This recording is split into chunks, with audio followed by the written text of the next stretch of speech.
স্বর্ণালঙ্কার সহ আটক করা হয়েছে এক গৃহ পরিচালিকাকে। বাড়িতেই সে গৃহ পরিচালিকার কাজ করত, আর যে বাড়িতে গৃহ পরিচালিকার কাজ করত সেই বাড়িতেই স্বর্ণালঙ্কার সে নিয়ে যাওয়ার চেষ্টা করছিল। তবে তাকে হাতে নাতে ধরে ফেলা হয় কৃষ্ণনগর ম্যাগনেট ক্লাব এলাকায়। পরবর্তী সময়ে মালিক নিরুপমা দেববর্মা কাজের মহিলাকে জিজ্ঞাসা করলে তিনি স্বীকার করেননি।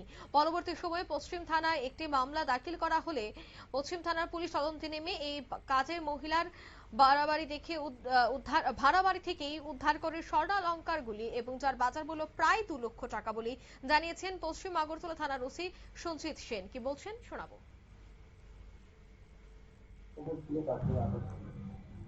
সবাইকে নমস্কার, আমাদের ডাকে এখানে আসার জন্য। অ্যাকচুয়ালি গতকালকে একজন নিরুপমা দেববর্মা কৃষ্ণনগর বাড়ি, উনি একটা কমপ্লেন করেছে আমার থানাতে। ওনার ঘরে যে কাজ করার একজন মেয়ে লোক ছিল, তার বাড়ি সিমনাতে, রামদাসপাড়াতে। তো বিগত প্রায় 1 বছর ধরে ওনার ঘরেই উনি কাজ করে হাউসমেট হিসাবে। তো ওনার ঘরে কাজ করার সুবাদে উনি গতকালকে হঠাৎ উনি দেখতে পায় ওনার ঘর থেকে কিছু গোল্ড অর্নামেন্টস মিসিং। তো উনি অনেক জিজ্ঞাসাবাদ করেছে, ও যে কাজের মেয়েটি খুব ইতস্তত বোধ করে, কিছু বলছে না। তখন আমাদের কাছে একটি কমপ্লেন ফাইল করে এবং ওই মেয়েটির বিরুদ্ধে, এবং কমপ্লেন মতো আমরা আমি একটা কেস রেজিস্টার করি।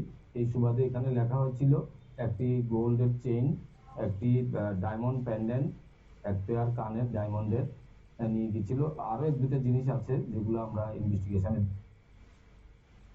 আপনারা শুনলেন, অর্থাৎ তিনি কিন্তু ওসি জানাচ্ছেন যে ডায়মন্ড রিং থেকে শুরু করে গলার চেনও উদ্ধার করা হয়েছে।